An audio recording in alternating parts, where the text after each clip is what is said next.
Thanks for tuning in to Barber Shop Sports Talk.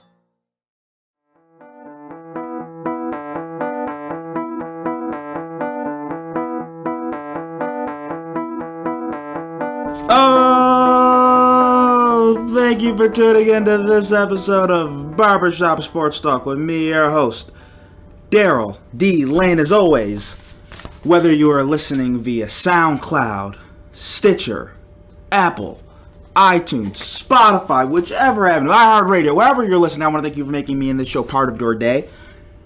Recording on a Tuesday night in Buffalo, New York, specifically Amherst. Going to be one of the last shows in the 716 for a while. Don't know if I'm happy or sad about that. I'm still figuring that out. But got a great podcast for you today. Going to have Cameron DaSilva. He's the managing editor for the Los Angeles Rams. Covers the teams around the team, guys like Jared Goff, Sean McVay. I'm going to talk to him about Sean McVay. You know, what Sean McVay's attitude been towards the team after their loss in the Super Bowl to Bill Belichick, Tom Brady, the New England Patriots, right? Also, like a Los Angeles theme, I guess, for this podcast, going to have Bigbabyjonathan. He has the Bigbabyjonathan Sports podcast. I'm going to have our interview. There we talk about the Los Angeles Lakers. We delve into LeBron, the organization, etc. You're going to want to stay tuned for that, too. But here's where I want to start. The NFL world and the sports world took a pause on Sunday night. Now, what happened? Andrew Luck, starting quarterback for the Indianapolis Colts, retires. And everybody's so shocked. They're like, I can't believe this happened. He didn't give the team enough heads up. How did he retire? I mean, I thought he was fine. He was healthy. This was the Colts' year. They were supposed to compete for the AFC Championship this year, right? And here's my take. I'm not surprised one little bit. I'm not surprised one little iota. And you want to know why I'm not surprised? It's football. Right? Tyrone Wheatley played running back, Michigan grade, played for the New York Giants, right? Something he told me, something I will always remember about football. He told me what it's like to play running back in the NFL. Here's what he said. It's like for a regular person like you or me. We get up on a stool. We fall down, don't brace ourselves, 20 times on each side. 20 times to your left, just fall down, right? Get up on the stool, fall down. Then you go to the right, 20 times, fall down. Fall down forward, 20 times, fall down backwards, right? And imagine how you're feeling the next morning. You're feeling like crap. You're feeling bad. Right? Your shoulders, your knees, your neck, your whole body's aching. That's what it's like to play in the NFL. The injections, the painkillers, the opiates. Not to mention, for most of Andrew Luck's career, he's had a horrible offensive line. And he's been getting pounded. And then here's what we need to realize. Right? And we see this in a lot of sports, like in wrestling. You see a kid that's really good in wrestling at a young age, and he burns out towards college. You know why he burns out? It's because he's been doing it his whole life. His dad made him say, you're going to be a wrestler, and he burns out. Now, you don't see this a lot in other sports like basketball and football. You see it in baseball sometimes more so, but you don't see it a lot in basketball and football because you have a lot of explosive athletes that will start playing their freshman year. They're not playing basketball necessarily and doing all this training, even though that's starting to change now with AAU and basketball. But you don't see that a lot in those sports. You see, kids getting more serious when they're, freshmen, sophomore, they play in high school, right? That's when you start to see it. Andrew Luck is a quarterback. Quarterbacks are a little bit different, right? It's one of the least physical positions on the field. You can start young. Think about this. Andrew Luck, his dad, Oliver Luck, quarterback. Ever since Andrew Luck was born, since the first time he played football, had to play quarterback. Had to read a defense. Had to study film. Goes all the way up through the ranks. Guess what? Guess where Andrew Luck played his high school football? Texas. He played in Texas. Now, Texas is known for football. They take football very seriously. It's up another level. Right? High school, you're supposed to have fun playing sports. No, it's serious in Texas. There's a lot on the line, right? The stadiums are huge. High school stadiums. Friday Night Lights, town shut down. A lot of pressure, a lot on you. Then he gets to college, Stanford. And Stanford, if you play college sports there, you actually have to go to school and do sports, right? I know it's a phenomenon now because we don't see that a lot at other colleges, but at a school like Stanford, you have to. That's a lot of work. Stanford, you're going to classes, you're playing football. You're being coached by Jim Harbaugh, who's historically known for being hard on his quarterbacks since Jim Harbaugh was a quarterback.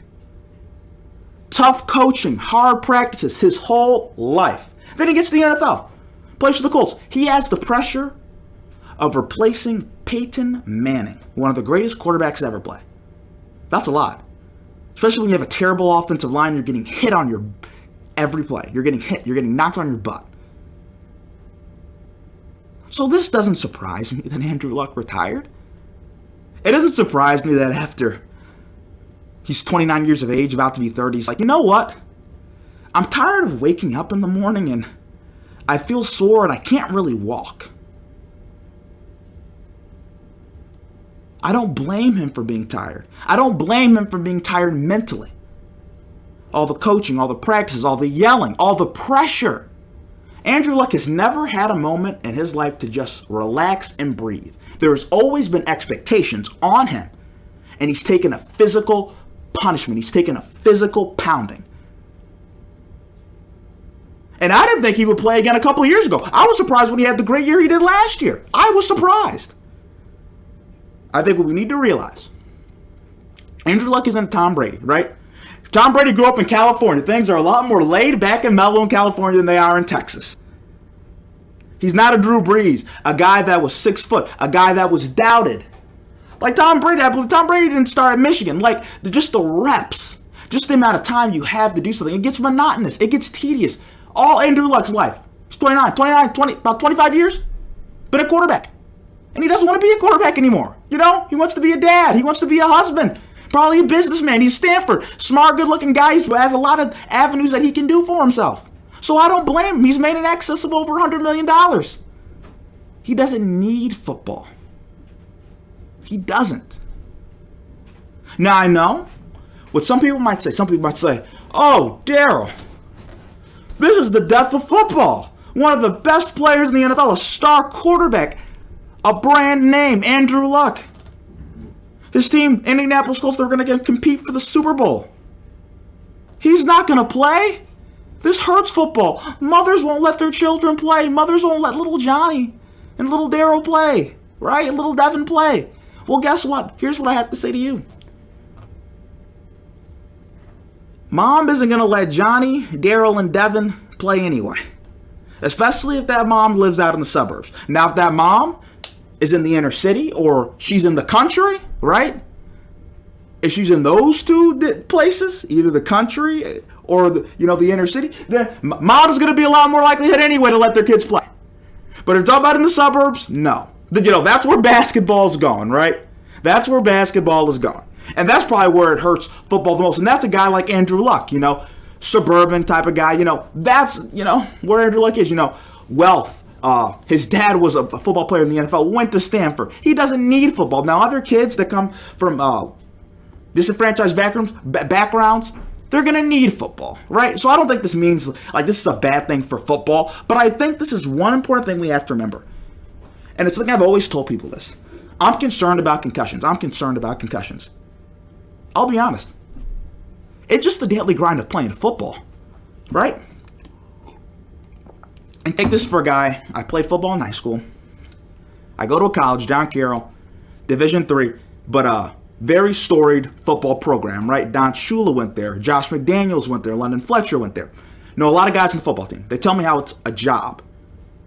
All the time you have to spend on film, all the practices. And I remember that when I was in high school. Film, weight room, a lot of more time that you're spending where in other sports, you don't necessarily do that. And I'll tell you this. The funnest thing about football is the game. It's whether you're JV, you're playing on a Saturday morning, college, you're playing Saturday afternoon, NFL Sunday, high school varsity on Friday, right? The funnest part ain't Monday, Wednesday, and Thursday. That's the hell part. That's the part where you're kind of sleeping, where you're like, damn, I don't want to do this. The fun part's the games when the lights come on and everybody's watching. It's never been the other stuff. It hasn't. It's the game. And I think that's what we all need to realize. But also, like I said, I want to say this. It's the injuries. It's the getting up after you get hit in your gut, right? When you have knee issues, shoulder issues, ankle issues. The pain. Not necessarily concussions, but it's the other body parts, right? Football is a dangerous game. You can get paralyzed for playing football. People talk a lot about concussions. You can get paralyzed for playing football. You can walk for the rest of your life with a limp. You cannot be able to play with your kids, right? A lot of that stuff doesn't necessarily have to do with concussions. So I think it's most important to remember that. Now, coming up next, after the break on Barber Shop Sports Talk, we're going to have Cameron DaSilva, managing editor for the Rams Wire. Coming up next, after the break on Barber Shop Sports Talk.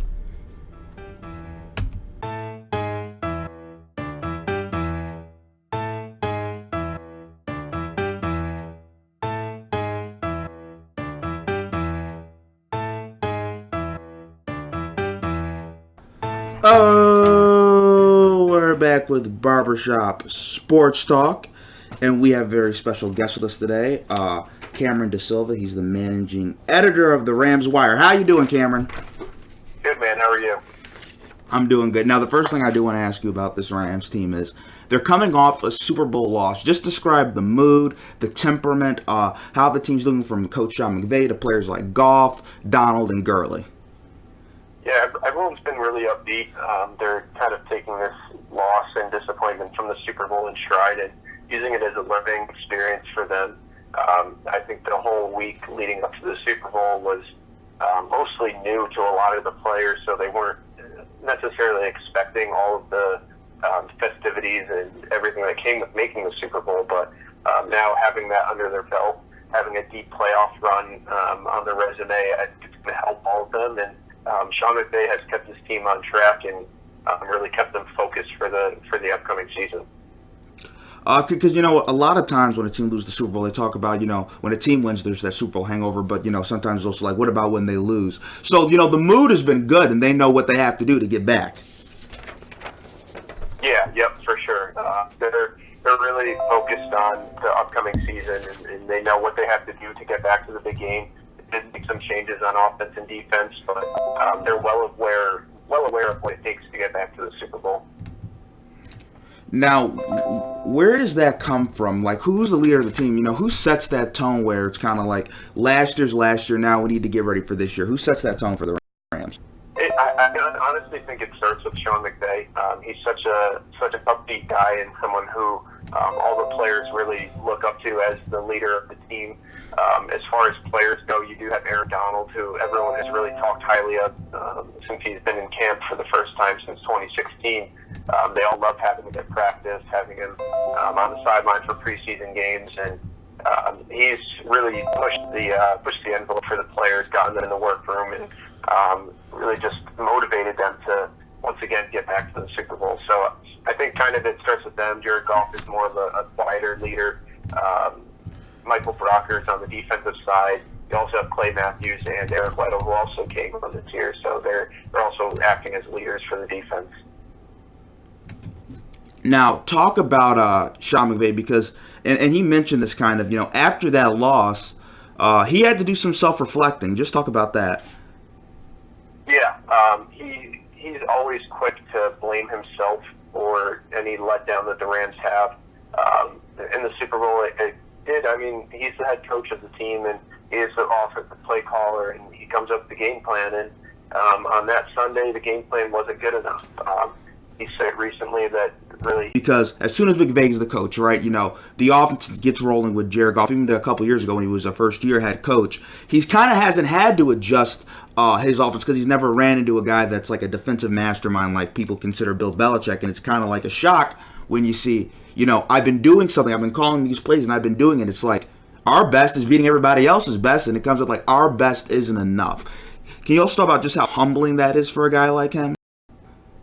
Yeah, that's definitely part of it. It's almost like when you're playing Madden and so many players use the same play over and over and over again, and when the defense stops it, they don't necessarily know what to do. Obviously, it's on a much bigger scale being in the NFL and being a head coach like Sean McVay, but his scheme is really predicated on using 3 receivers, 1 tight end, a lot of play action, a lot of of this work from under center with Jared Goff. And when the Patriots and the Bears both figured it out, it almost kind of caught him by surprise. He wasn't expecting to be stopped as bad as the Rams were against both of those teams.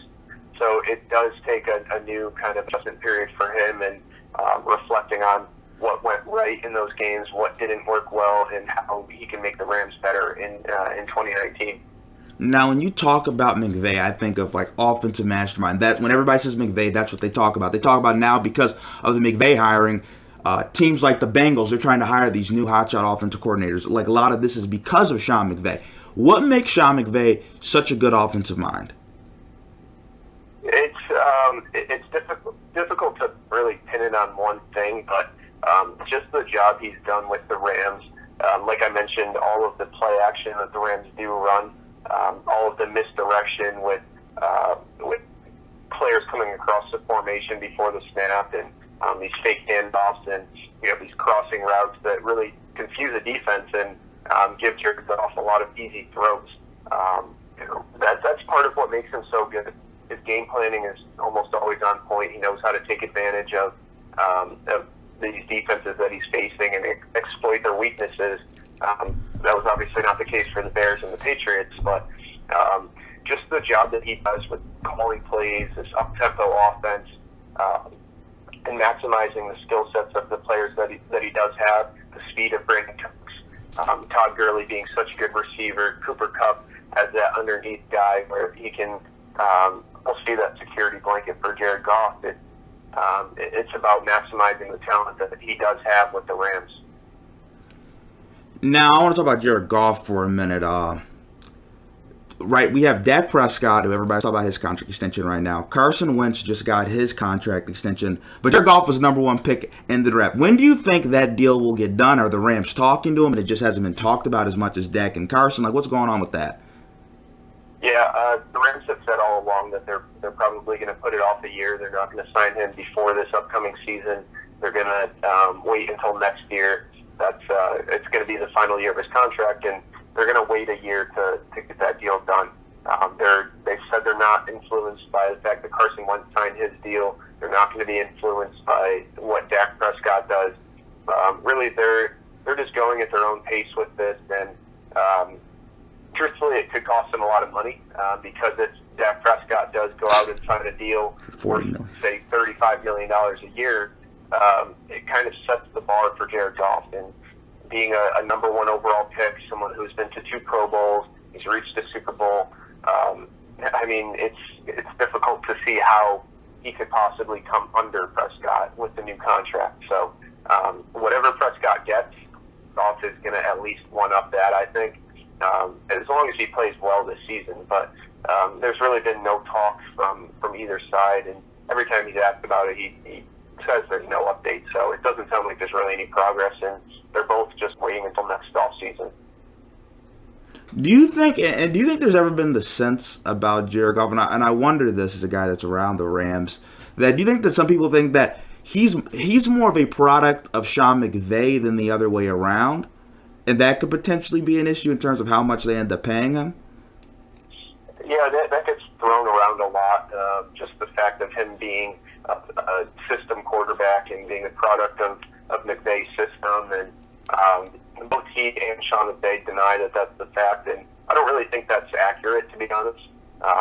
When he was in his second season 2 years ago, I think you could probably make the case for that just because McVay was calling the audibles and he was giving them so many easy throws, and he ranked so far down in the league in aggressive throws into tight windows that really McVay was helping him a great deal.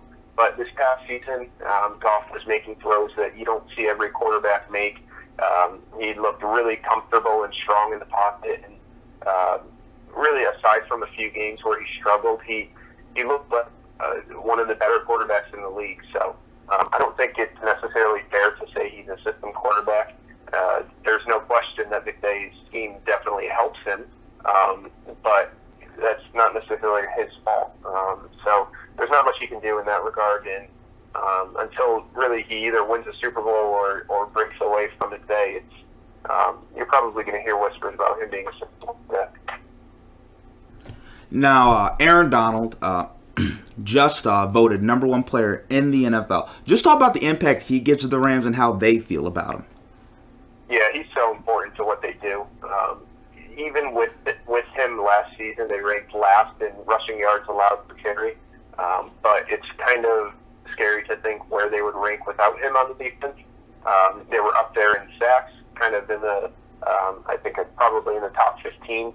And that's with Donald having exactly half of the team's total sacks.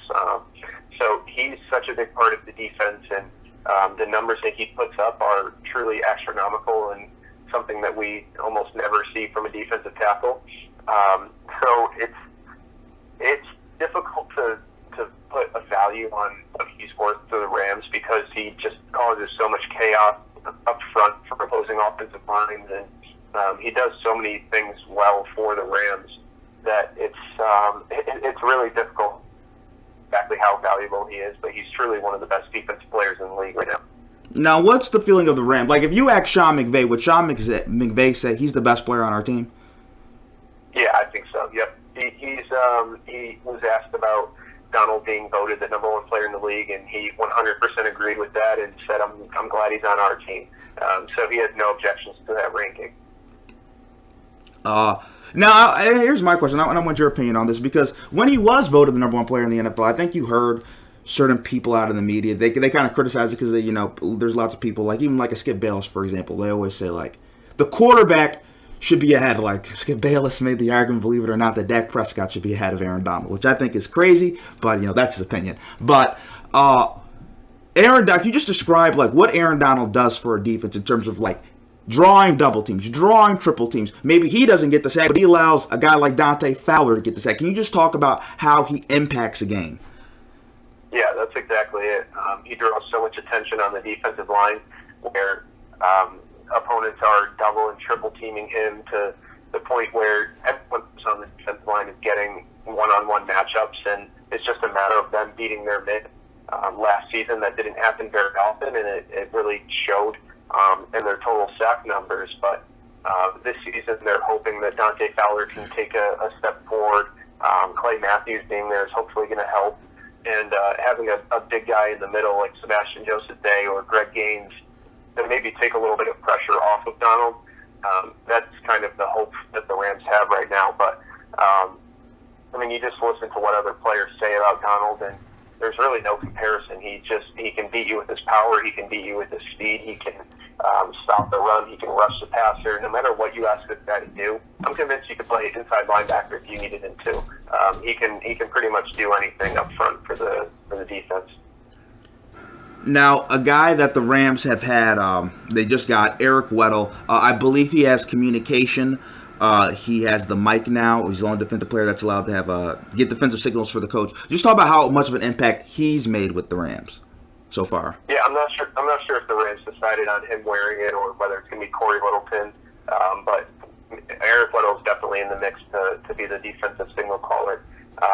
But really, he's going to have a huge impact, and he already has, just with getting players aligned and pointing out route concepts that opponents are using, and really putting everyone else in the right position to make the play on defense.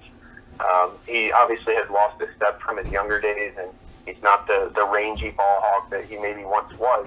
But just the fact of him being almost like another coach on the field for the defense, working perfectly Wade Phillips' schemes, it's really a perfect match for the Rams, and pairing him with another young safety like John Johnson, Taylor Rapp, he's going to help them immensely and really help them develop.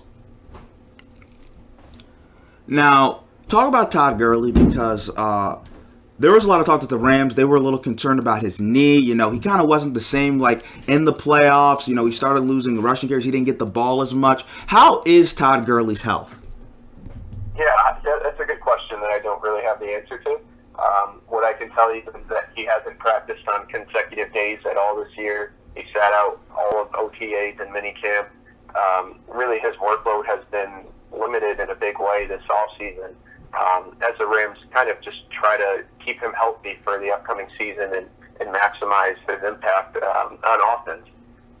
But what percentage he's at, I'm not exactly sure. I don't know if we're ever going to find out. He's most likely not making the trip to Hawaii with the team for their preseason game. Not that he was going to play in the game, but it's somewhat surprising that he's not even going to make the trip out there to join the team. But I mean, it's difficult to say exactly how he's feeling. He says he feels good. McVay keeps saying he feels good. I don't know if we'll ever find out what percentage he's at, but that's where it stands right now. Do you think we'll see him getting like 20 touches a game, like in the running game and the passing game once the regular season starts, he'll be that bell cow? Or do you think they're going to save him a little bit in terms of, having more of a two-back system, bringing him along? Yeah, I think you could see around 20 touches per game. In some games, I wouldn't expect that every single week. If it's a blowout, the Rams are going to pull him out most likely. Every opportunity that they get to rest him when they can, they're going to take advantage of it. I don't know exactly how many touches he's going to have a game. It's not going to be the 270 carries or whatever he had the past 2 seasons, most likely. And when it gets towards the end of the season, if they wrap up with Stafford, if they've wrapped up the number 1 seed, you'll probably see him out of the game. So it's really just about managing his workload and making sure that he's fully healthy for the predictable postseason run that they're going to go on. Now we're in training camp. Give me like a funny / interesting story that's happened at Rams training camp. When it was Todd Gurley and Dante Fowler's birthday, they were both surprised with cakes, and I think it was Marcus Peters tried to smash it in Gurley's face, and the entire cake fell on the ground, and it was completely wasted. But they did get Fowler, but that was one of the funnier moments I've seen. Marcus Peters. Describe how interesting of a guy is Marcus Peters? Yeah, he's fun to listen to in his press conferences. Always unpredictable, always having something kind of surprising to say, and he always speaks his mind. I think you've seen a little bit of maturity with him being on the Rams the past couple of years, just with the way that he addresses the media and things like that. But you'll get the occasional slip up where he swears during his press conference, and it's always funny to listen to him and his takes that he gives during his press conferences. Wait, does he do it on purpose, or sometimes, or saying it's just like an accident? He's like, "Oh, I just said the F word. Oh, my bad, guy." Just kind of like that. It's an accident. Yeah, he catches himself. He's like, "I didn't mean to say that. Don't find." Yep, exactly. Oh, that's a good one. Now, I do want to know, what is the Rams' opinion, like as an organization, from McVay to even the players? How do they feel about that Saints game? How do they feel about how the Saints game has been talked by the media in that rule change? Yeah, I mean, McVay has talked about the pass interference change, the new where you can challenge it a little bit. He said how you have to be smart about it. You can't just is it worth challenging a play that's going to gain 10 yards, or do you save those challenges for maybe a bigger play later in the game? They've really moved on from the whole controversy that came with that penalty, which they admitted was blatantly obvious and it was absolutely a foul. But they're not really listening to any of the noise that's come with it. Amazingly, it's still going on with, I think, in the court system somehow. There's some kind of appeal or something with it where fans want it reviewed. But really, the Rams have stayed out of that whole situation. Do they get annoyed when people bring that up? Like, I must imagine that must, like, kind of piss you off. Like, that just, it's like, it's not our fault, it's the ref's fault, like.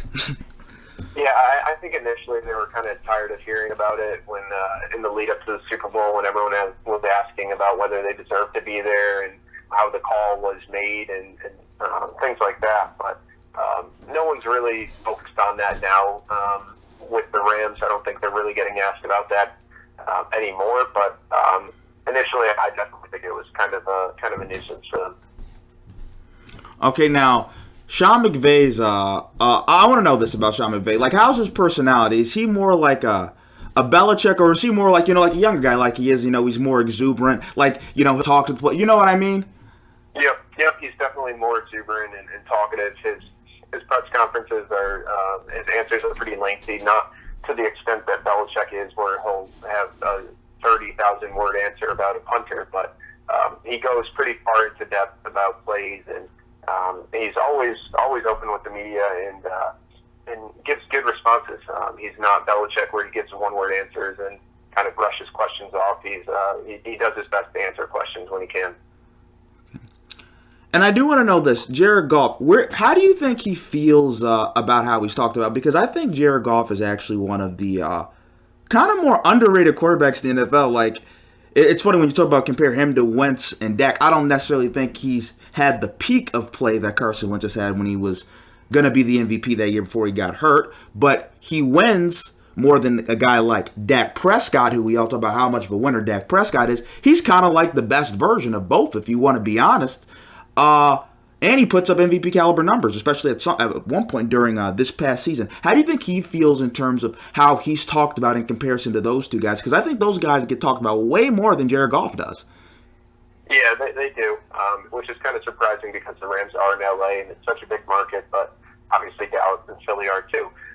He's not bothered by it. He tunes that out. He even said recently, I think yesterday, where he doesn't get bothered by being labeled a system quarterback or not being a top 10 quarterback. He only cares about how he's viewed with his teammates, his coaches, and his family and friends. So he kind of tunes that stuff out and doesn't get caught up with what the media is talking about and where they're ranking him among the other quarterbacks.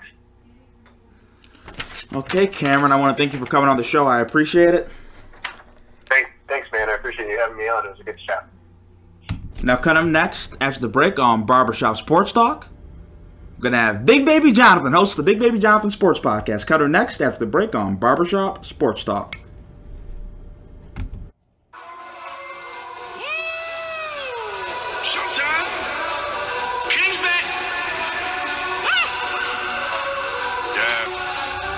Oh, we're back with Barber Shop Sports Talk with a special guest list, Big Baby Jonathan. He's the host of the Bigbabyjonathan Sports Podcast. How you doing?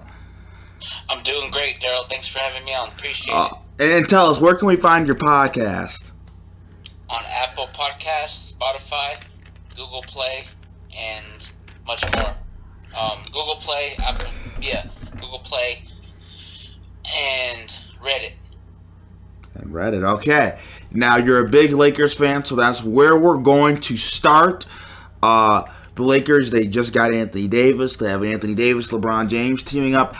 What's your expectations for the Lakers? How good do you think AD and LeBron will be in Los Angeles? I feel like it's going to work well. 1-2 punch combination, arguably 1-2 punch combination in the league. Anthony Davis is very talented. LeBron talented. I feel like this team's going to win an NBA championship. For me, it's championship or bust. If you don't produce a ring within LeBron era, it could be complete failure. Same with Anthony Davis. If we don't win a ring with AD, it would be complete failure. I'm tired of all these Laker fans. I'm not bashing them. I'm just tired of seeing them say, "Oh, let's have an improved year, make the playoffs." And some Laker fans are okay just making the playoffs. No, as a Laker history, we're all about championships. This ain't the Clippers get excited about making the playoffs and losing in the second round. What I'm saying is Laker fans, for us as fans, we have a championship mindset. Some of them don't. So what I'm saying is Lakers need to win the championship or it can be a complete failure in my opinion. Do you think part of that reason is why some Lakers fans don't have that championship mindset is maybe because, let's say if we go, since the Kobe era, there hasn't been much championship thought. Do you think that's part of the reason? Since the Kobe era? What's happened since the Kobe era? Yeah, I could kind of agree with what you're saying there, Daryl. Since 2010, we haven't won a championship. And I know since Kobe's been retired, we haven't made the playoffs in the last 6 years. But just that we went through those growing pains as a franchise. But for us as a franchise, if we get to the top, win 2 chips with AD and LeBron, none of that meant those last 6 years, it'll be all worth it because going through growing pains in a season actually helps team and organization improve to get better. So I feel like I feel like this Lakers team is going to thrive off the media talking mess about them because every time the Lakers get talked about is every other day. LeBron James was dunking at his son's game and everybody was mad at him. Who cares? What was your thoughts about LeBron dunking at his son's camp? Were you okay with that? Because everybody's saying that was disrespectful for his son. I think that it's just him dunking a basketball. You know what I mean? For me personally, I think that it was. I would have rather have not seen it. I don't care either way, you know what I mean? It doesn't affect my life or my family, so, you know, I don't understand why people hate on it to that extent. But would I have done it? I mean, why do it? I mean, we know LeBron can dunk. I mean, we know you can do it. I mean, it does take a little bit of shine off your kid and the other kids. I don't want to say it's disrespectful. I mean, LeBron can do whatever he wants, and that's his child. But, I mean, would I have preferred for him not to do it? Yeah, but, I mean, LeVar Ball does outlandish stuff. There's a lot of crazy sports parents that do crazier stuff than LeBron's doing. So I don't think it's that big of a deal, but I wouldn't have done it. Okay. Yeah, I agree with you on those ones, man. Because a lot of sports players, they have their fathers and mom, and they have parents that want to hype up their son, but like him dunking at basketball, you shouldn't take not like some people I know that saw that dunk were like, oh, he's doing too much. He knows how to dunk. He's just him having fun at his son's basketball game. Let it go. Who cares? You know, like Skip Bayless always talking nonsense. Chris Carter's talking nonsense about LeBron. Nick Wright. So I'm like, come on, bro. Like, have that same energy when we win a championship. I actually want the media to keep talking about us because when we win, they're gonna have nothing else to say. They're gonna be on hush mode. So I can't wait for us to win the championship this season, man. It's gonna be exciting. Now, you think now, and we have a disagreement about this. You think the Lakers should be the favorites? Like, you think they'll win the championship? Explain why. Yes. We got LeBron, AD, DeMarcus Cousins, JaVale McGee, KCP, Rondo. We got a group of guys plus Kuzma that been in those championship moments. Rajon Rondo, Quinn Cook, JaVale McGee, DeMarcus Cousins. I know he didn't win the championship, but he still has that experience, and experience always helps you, even if you have a little bit of it. LeBron's been in the league 17 years now. He has all the experience in the world. He knows how to execute in those championship moments, those playoff moments. So I feel like the energy that the Lakers are going to come out with this season is going to be very great. They're going to play great grind. We got Frank Vogel now. We got Jason Kidd as assistant coach. Lionel Hollins is a great leader, veteran leader as a coach for this locker room because everybody's saying, oh, it's going to get dysfunctional. I don't believe that. Lionel Hollins is that like old school type of guy. You talk it out in the room and you squash it in the room. You know what I mean? Yeah. Now, where do you think the Clippers fall in this situation? I know you're not a Clippers fan, but where do you think the Clippers fall? Like, do you think the Clippers are close to the Lakers, or do you think the Lakers are far and away a better basketball team? The Lakers are a better basketball team. Hear me tell you something about the Clippers. They got Kawhi, Paul George, Lou Williams, Patrick Beverley, Zubac, Montrezl Harrell, but I feel like they have to go through those growing pains to improve. I know they got Kawhi Leonard's the top 2 player in the league. LeBron's number 1 in my opinion, but I just feel like Paul George, like I don't know, I just feel like they're not everybody's hyping them up. I just feel like they're not going to click as everybody thinks they're going to click. I feel like it's just going to be Kawhi's going to be doing most of the scoring, along with Lou Williams too. But I just feel like, for me as a Laker fan, until the Clippers are a JV team. To me, I don't care if they got all these superstars. Until you win a ring, there always will be the Clipper. They will always be the San Diego Clippers to me until they win a championship. I'm tired of Clipper Darrell talking mess to me on Twitter, saying that the Clippers are going to run LA. Come on now, like, serious? How are you going to run LA when you have no championship? You have to win multiple championships. This is the city of Los Angeles. Is all about winning rings and sport, bringing rings and championships, not just moral seasons. You know what I mean? I'm just tired of Clippers.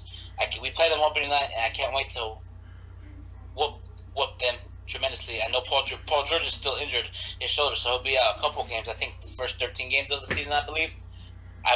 That's what I heard, but I'm not too sure. But the Clippers, to me, are the 3rd best team in the West. Number 2 is the Houston Rockets. Oh, Big Babe, that's crazy. What? The 3rd? Mm-hmm. I'm going to tell you this. I think that actually, I think, in my personal opinion, I have the Clippers 1 in the West right now. We vehemently disagree on that. I think you're underestimating the Clippers. We're talking about. I think Kawhi is the best player in the NBA, and I think Kawhi can dominate a game both ways on the court, a way that I don't think LeBron James can do anymore. I think Paul George is a top 10 player, and he was 3rd in the MVP voting this year. I mean, he had a great season. Patrick Beverley is a dog. Not only that, you got Lou Williams, who's the greatest six-man ever. Montez Harrell, who's another great six-man. I think Doc Rivers is a championship coach. Like, I think the Clippers are very, very real. Like, they're a very real team. Okay. Well, let me ask you this.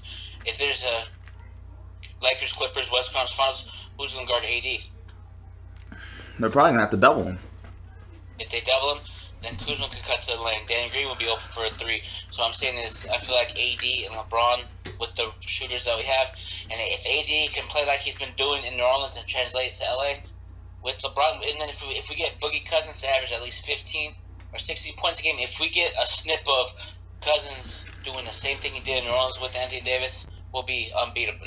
We'll be unstoppable, but we'll be the team that will win the NBA Finals. But here's the thing. LeBron's going to have a problem in that series. I mean, Paul George and Kawhi Leonard guarding you? That's no easy task. Mm-hmm. LeBron could still get to the rim.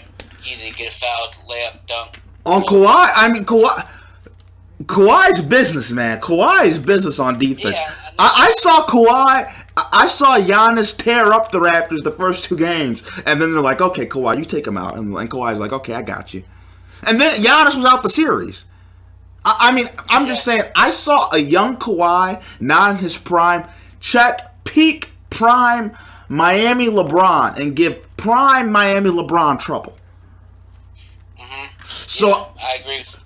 There's situations where Kawhi will guard LeBron, but LeBron's a facilitator more than a scorer, so he might throw the ball at Anthony Davis and let him go one-on-one against Montrezl Harrell or Zubac, and that's easy.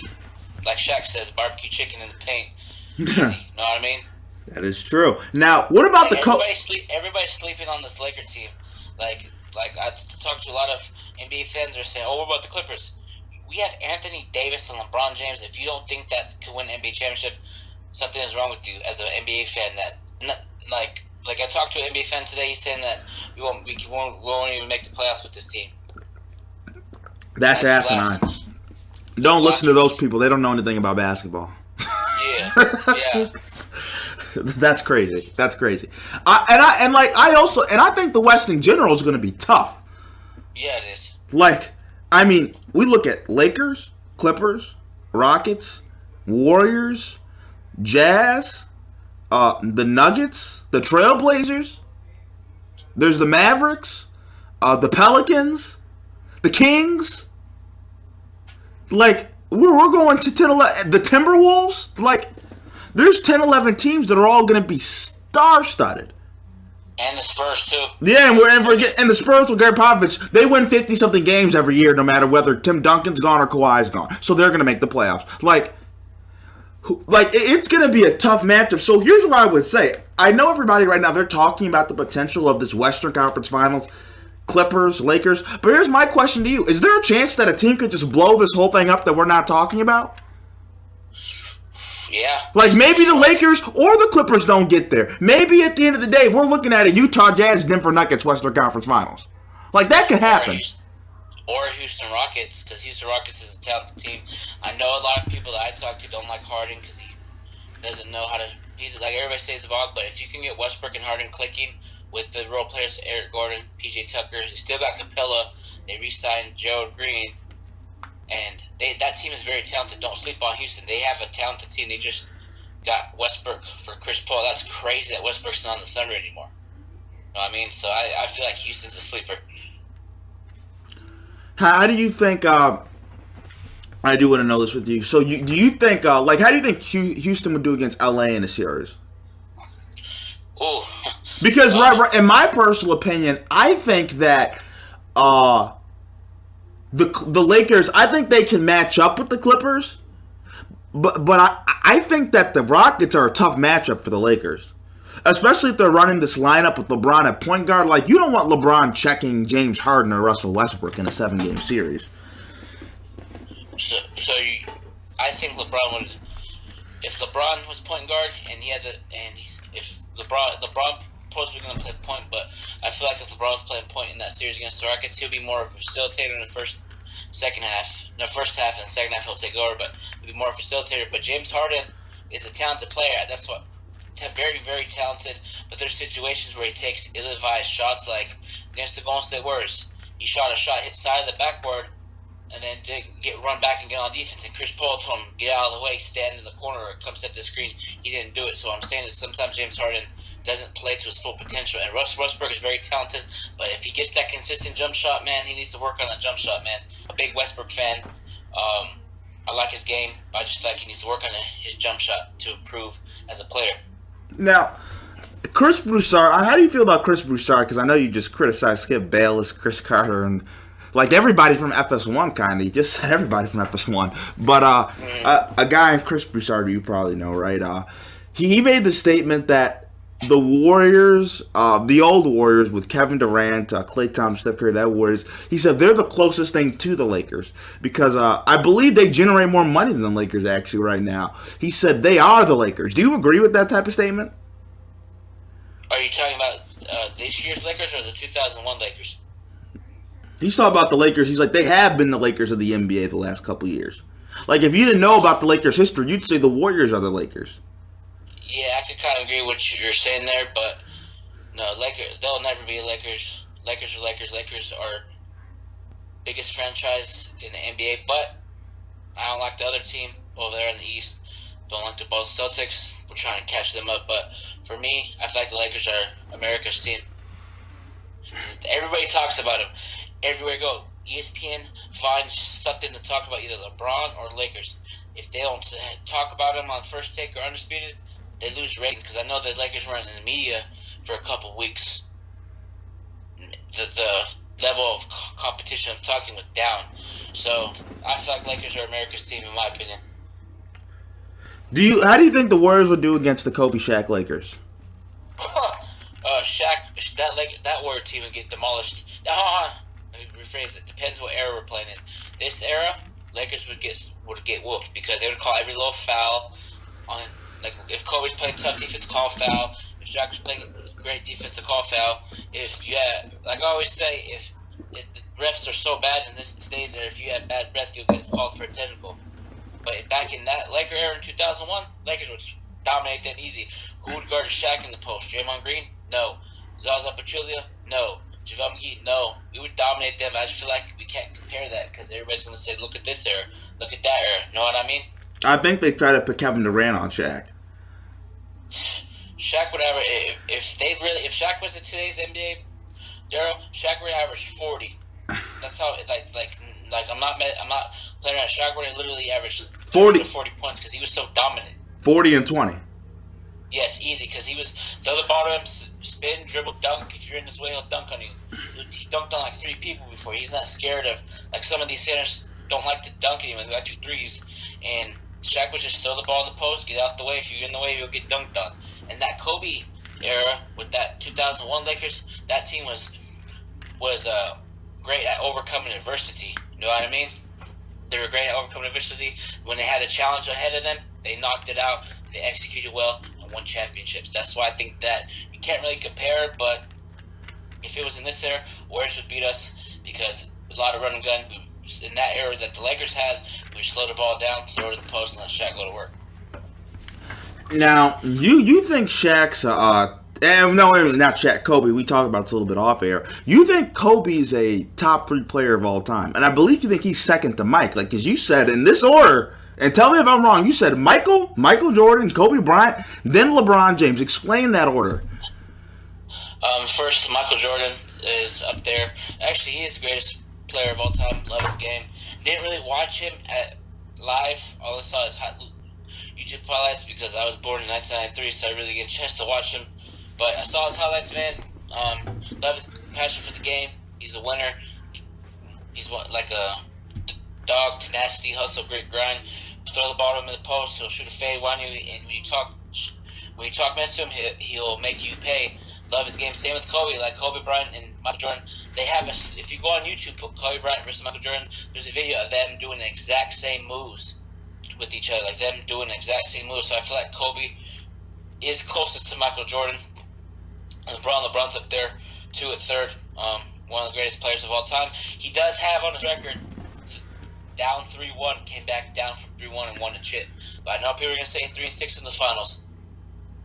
He still has rings. Everybody looks at records and stuff, but for me, if you have rings and your record's still not as good, but at least you have rings though. LeBron's up there, man, most dominant player we have seen. I know I said Michael Jordan, but number 3 goes to LeBron. LeBron's like more of a Magic than Michael Jordan. Okay, You know now, what I mean? now here's where I have Kobe in my top 10. Like, Kobe to me is the biggest. Like, you're one of the first people I've heard say Kobe's top 5. I don't hear many people say Kobe's in the top 5. Well, why don't you think people put Kobe in that top 5? Like, I have, like, for example, I think Kobe, realistically, I think, in my opinion, he's somewhere between 7 and 12. But I have him higher, closer to 7 than 12, obviously.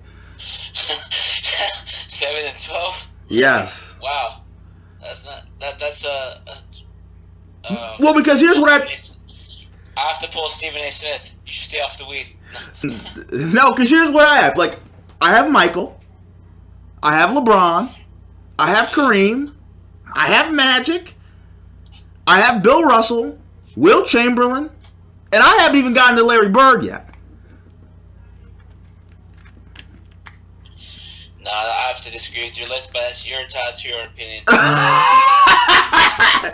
on, tell me why I'm wrong. Tell me why I'm wrong. So, I just feel like Kobe's better than all of them. Like, if he played one-on-one Kobe with Dog Larry Bird, Oh, I don't know about that. yeah, I think Kobe Bryant with Dog Larry Bird, Wilt Chamberlain, and Magic. Actually, you know what? Magic Johnson, Kobe would actually be a fight. So Kobe probably would fight until somebody passes out, because Kobe's a very competitor, man. Let's say you put Kobe versus Michael Jordan one-on-one in practice. Nobody would know who would win, because they would just keep running it back. You know what I mean? So the reason I like Kobe, because he's a very, very competitor. He doesn't do that buddy. Hey, Daryl, let's go team up in Miami. You know what I mean? If you're against him, he wants to beat you. He doesn't want to team up with anybody. Well, That's why a lot of people are afraid of him. A lot of superstars are afraid to come play with him, because Kobe demanded too much, and some players got offended by that. Kobe said, if you want to beat my Lakers, come. If not, then why would I have to go recruit you? You know what I mean? Just come play for us. How about this? Would he be? You think he's better than? Do you think he like? Here's my argument for Kobe. Why you could pick Kobe that high? I think Kobe had one of the best careers ever. Like, we're talking about 5 championships, 7 finals appearances. He has a 3-peat, finals MVP, regular season MVP, multiple scoring titles, multiple All-NBA defensive team appearances, multiple All-NBA appearances, multiple All-Star appearances. And Kobe was a top 5 player, a top 3 player till the very end, till that fateful night against the Golden State Warriors, where Mike D'Antoni played him 40 minutes the whole year, because after that mess, Dwight Howard got him in, and Kobe just tore his Achilles. So Kobe was a top 5 player. People forget, Kobe was doing what LeBron was doing, playing well into his late 30s. Kobe was doing that before, just at a slightly lesser level. Kobe was already been done that. That's why I always looked at people crazy when they were so surprised when LeBron was doing it, because I saw Kobe do it. But I think if we're talking, at their very best, if we're talking, Kobe, when would you say prime Kobe was? 05, 06? The year that he was, when Shaq left. Yeah, when Shaq left. I think prime Kobe, and prime Kobe was amazing. I think there are other players that had a better prime. Shaq, early 2000 Shaq is better than 05 Kobe. Would you not agree? That's tough. That's tough to say. 2002 you said, Shaq? That was the year when, that's a tough one, so I don't know how to answer that one, to be honest, Daryl. That's tough. But no. So, who's the Celtic you hate the most? I want to know that. Tell me the Celtic you hate the most. Pierce. What? The truth? Yeah, you ruined my 2008. You ruined my school year. Because I had to go to school the next day when they beat us in the NBA Finals. And a lot of Celtics, I knew Celtics fans at school. He was talking mess all summer. But here's the thing. I wore my Lakers jersey the next day after we lost the finals and still rep my Lakers. You know what I mean? But I was like, well, we'll get you guys back in 2 years. I told them we're gonna repeat. And they're like, no, we're not. And then look what happened. Back to back. And the best part of that era for me is when the Lakers got revenge against the Boston Celtics in Game 7. Everybody's telling, oh, the 2002 is the best. For me as a fan, it's 2010 because we got revenge on Boston, man. Like, I hate Boston. I hate everything about Boston. If you meet them in the finals, if they play, here's the thing: if the Clippers and Celtics met in the NBA Finals, I wouldn't even watch. Stop it! You're lying. Yeah, you're lying. So I don't like the Clippers. I don't like the Celtics. I don't like any of them. I hate both teams, man. How do you feel about Kawhi Leonard spurning the Lakers? Everybody you're not the only one that told me that. He didn't diss the Lakers. He just picked the Clippers. We waited. That's a diss, though. That's a diss. Not to me. It's okay. Let me ask you this: if you would have picked the Lakers, would people be saying, "Oh, he dissed the Clippers"? What? Well, nobody would have been. Well, here's the reason, Big Baby, why nobody would be saying that, because nobody ever picks the Clippers. Because because they always get dissed. Here's what I'm thinking. You know LeBron's a free agent in 3 years, right? Remember how Kawhi only signed for like 3 years with the player option? Yes. So LeBron's contract is up in 3 years. Kawhi's on his contract 3 years, so don't be surprised if he goes teams up with AD in LA. Soon LeBron retires. Oh, I'm gonna go team up with AD. I'm gonna go to LA. But if he does that, that means he really didn't want to play with LeBron. Why don't you just come out and say that? Because there's reports when he was on San Antonio before LeBron came there, he wanted to be a Laker. And then when LeBron was a Laker, he still wanted to be an LA Laker. And then now it switched from Lakers to just either Clippers, Lakers, and then finally he chose the Clippers. You know what I mean? It's like he did what he did. He's a Clipper now. I'm not surprised. Now you're the enemy, Kawhi. I don't like the Clippers. I hate that franchise. I'm gonna be honest. I have a slight love of the Clippers, and tell me if this is acceptable, because they used to be the Buffalo Braves. Is that acceptable? Okay, yeah, makes it understandable. You know what I mean? Because some people that used to live in Minnesota still like the Lakers. Because when I see the Clippers, I'm like, they have that Buffalo feel to me a little bit still, and it sheds a couple tears in my eyes. Yeah, man, it's understandable, man, because you Buffalo Clippers back then, right? Yeah. What were they? No, the Buffalo Braves.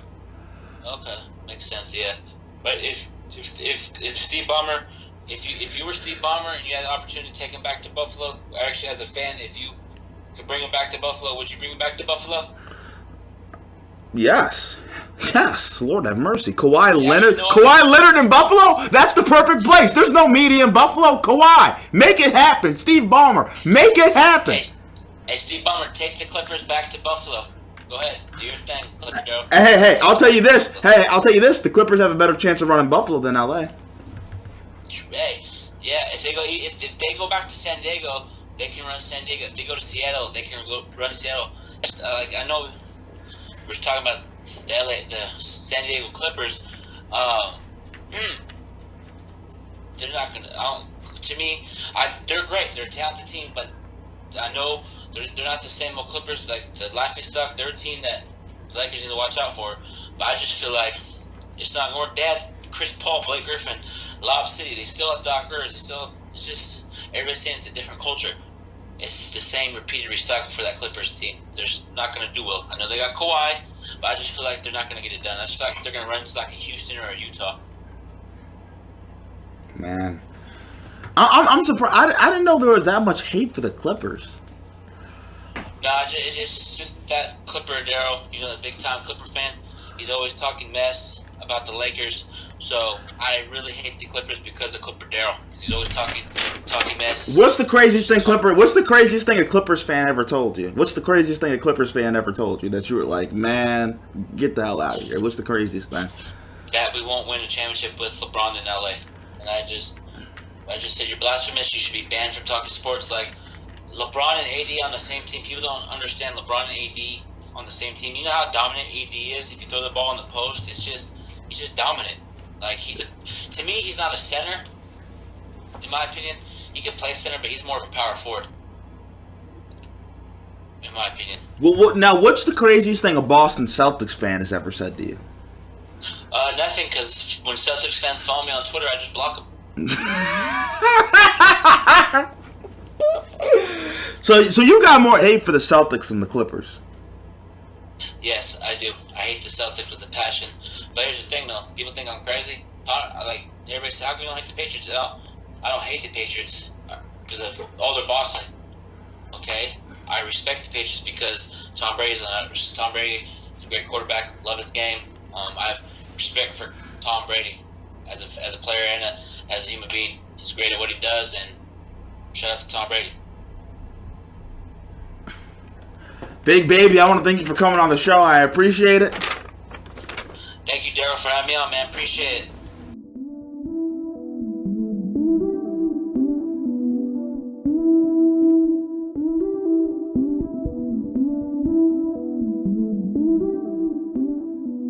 Now, coming next, after the break on Barber Shop Sports Talk, I'm going to tell you 5 quarterbacks that we could see in an Andrew Luck type of situation in the next couple of years. Coming next, after the break on Barber Shop Sports Talk. Oh, we're back with Barber Shop Sports Talk. Now, before we get into 5 quarterbacks that I have that we could potentially see in the next 5-6 years that could retire abruptly like Andrew Luck, I do want to give this theory that I have. It has to do with how the whole Andrew Luck retiring kind of went down, and I was a little shocked, right? Because I've always believed this. When information gets out, there's a reason it gets out. And if you notice, when Andrew Luck's on the sidelines and the news breaks and Adam Schefter tweets it, Andrew Luck's retiring for this upcoming NFL season, right? And then you see the fans taking off their number 12 jerseys, the fans start booing. That is not on accident, and I know Adam Schefter's really plugged in, he's really connected, and that's the point. Somebody gave Adam Schefter that information. Adam Schefter was not at the meeting when Andrew Luck, Frank Reich, and the Colts owner, GM, Jim Irsay, when they're all talking. He wasn't, Adam Schefter wasn't. So it had to be one of them that told him. No, I don't think it's Andrew Luck. I mean, or who else could Andrew Luck have told? I guess Andrew Luck could have told his wife. But I would assume that Andrew Luck would have kind of been like, don't tell anybody. So it could only be 3 guys, right? Besides Andrew Luck. Andrew Luck, his wife, Frank Wright, Chris Ballard, the GM, and the owner, Jim Irsay.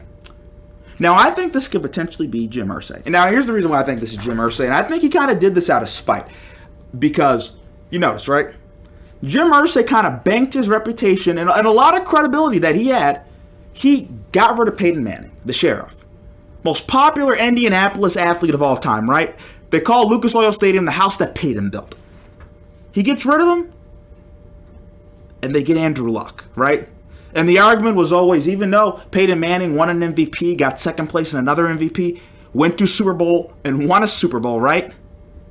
Was very successful with the Denver Broncos.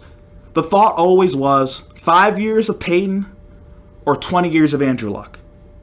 And it looked like you could have had 5 years of Peyton, and now the Colts, they only got 7 years of Andrew Luck. So it wasn't, that payoff, you would have been better off just sticking with Peyton, right?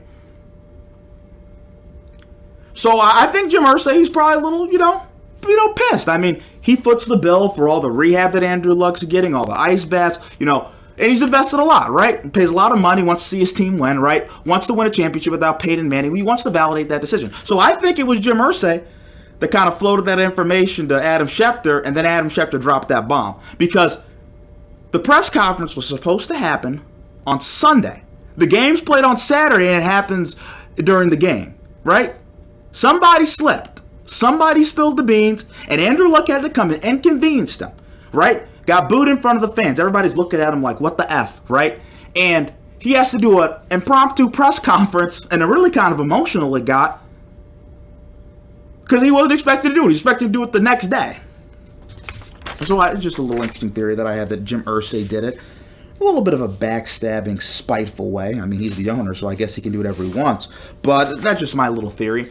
Now, right, 5 quarterbacks that I have that could potentially, in the next 5-6 years, retire like Andrew Luck. Now, number 1 on this list, and this is a guy that could retire in the next couple years, and this is the type of guy that if he retired on Saturday like Andrew Luck did, instead of Andrew Luck, I wouldn't be surprised. And the first name I'm going to mention, Cam Newton.